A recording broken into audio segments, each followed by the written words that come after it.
Assalamualaikum warahmatullahi wabarakatuh. Di sini saya akan buat video dari tugas chapter 2 mata kuliah Artificial Intelligence atau kecerdasan buatan. Nah, tugas di sini ada teori dan praktek. Yang pertama saya akan menjelaskan teori dari chapter 2. Nah, pertama itu ada jelaskan apa itu binary classification dilengkapi ilustrasi gambar sendiri. Nah, binary classification merupakan konsep dasar yang melibatkan klasifikasi data menjadi dua kelompok. Binary classification juga membagi data menjadi dua bagian, yaitu data training dan data testing. Dengan catatan, data training nantinya akan digunakan untuk membuat model klasifikasi, sementara data testing digunakan untuk menguji. Di sini saya akan melihat gambarnya.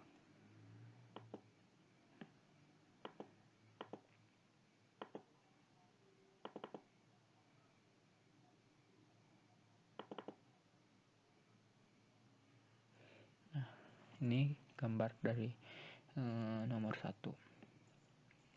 binary classification.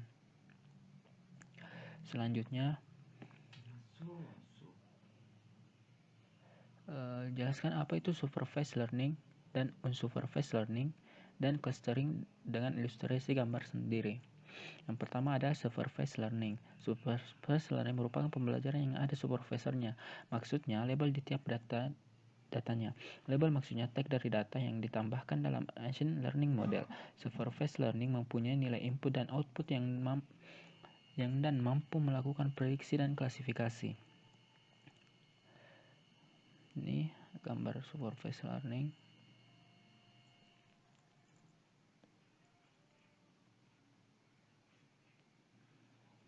Nih, salah satu gambar supervised learning.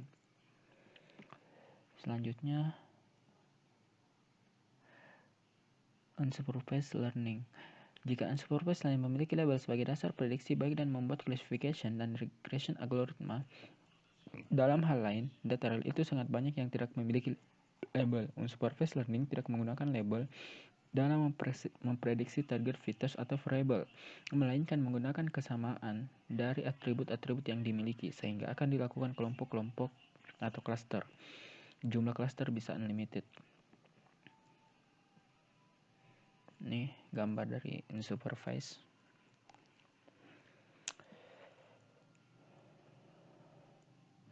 Selanjutnya clustering. Clustering ini bertujuan untuk melompokkan titik-titik data yang berdekatan dan memisahkannya dengan kelompok-kelompok lain. Clustering ini dapat dilakukan secara unsupervised, artinya tidak ada contoh bagaimana seharusnya mengelompokkan titik-titik tersebut. Di sini saya akan melihatkan clustering itu. Nah, gambarnya seperti ini.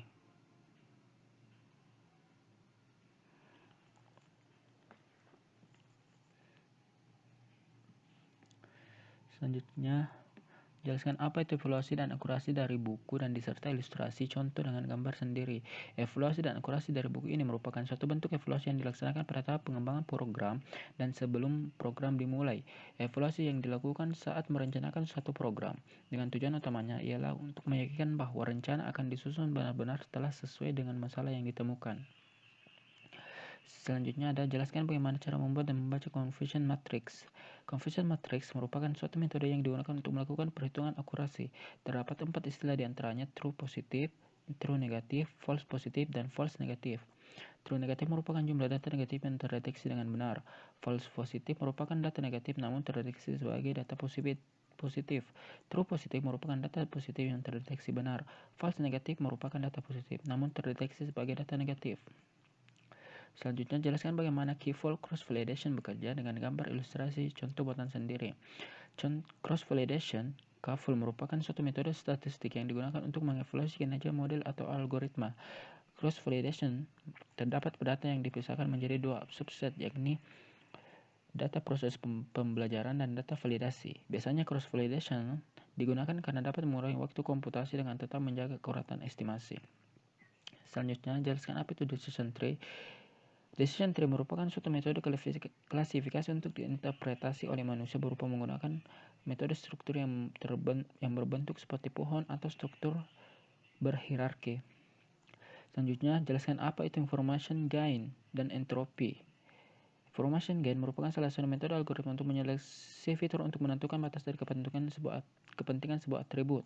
Metode information gain ini baik digunakan khususnya untuk dataset berdimensi tinggi. Keterangan S sama dengan ruang, A sama dengan atribut, SI jumlah sampel untuk nilai, S jumlah seluruh sampel data, entropi sama dengan sebagai sampel yang memiliki nilai. Nah, di sini ada prakteknya. Untuk prakteknya, nah di sini kita masuk di praktek. Di sini ada codingan import pandas as, yaitu mengimpor library pandas sebagai PD. Di sini ada variabel Makassar, saya mengambil variabel kota Makassar. Makassar sama dengan pd.ref_csv. Variabel Makassar berfungsi untuk read file student mat len Makassar, yaitu tujuannya codingan ini tujuannya mengetahui jumlah baris pada data yang dipanggil. Nah, di sini Makassar pass, Makassar apply. Mendeklarasikan file atau file yang data berdasarkan G1, G2, dan G3. Selanjutnya, Makassar untuk mengetahui baris G1 ditambahkan dan hasilnya sama dengan 35, maka eksisnya 1. Selanjutnya, Makassar.head memanggil variabel Makassar dengan ketentuan head ini digunakan untuk mengembalikan baris n atas 5 secara default dari frame atau seri data. Selanjutnya ada Makassar get dummies, Makassar kolom sex school address samses status mjob. Variabel Makassar dikonversi menjadi bentuk yang lebih baik. Makassar head memanggil variabel Makassar dengan ketentuan head ini digunakan untuk mengeluarkan baris n atas 5 secara default dari frame atau seri data.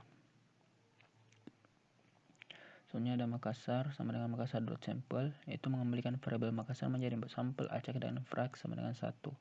Makassar_train Makassar membuat variabel baru Makassar_train. Variabel Makassar_test membuat variabel baruan yang bernama Makassar_test yang sisa dari train. Selanjutnya Makassar_train_att membuat variabel baru dengan ketentuan dari Makassar_train. Ini ada Makassar test att sama semua. Nah, selanjutnya ada import NumPy, mengimpor modul NumPy sebagai npy. Print, ini codingan print untuk outputnya. Selanjutnya ada from scalaran import tree.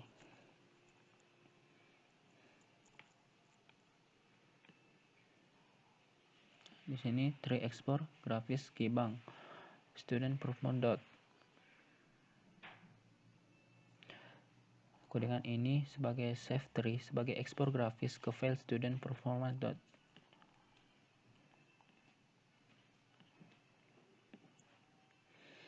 Selanjutnya ada cc npmt dengan 19 sebagai bentuk array kosong, 3 sebagai output data type. Sini ada codingan formax_dep. Ini ada penjelasannya di kanan, dan import matplotlib import sebagai pit. Penjelasannya di kanan juga. Oke, mungkin cukup sekian video dari saya. Lebih dan kurangnya mohon dimaafkan.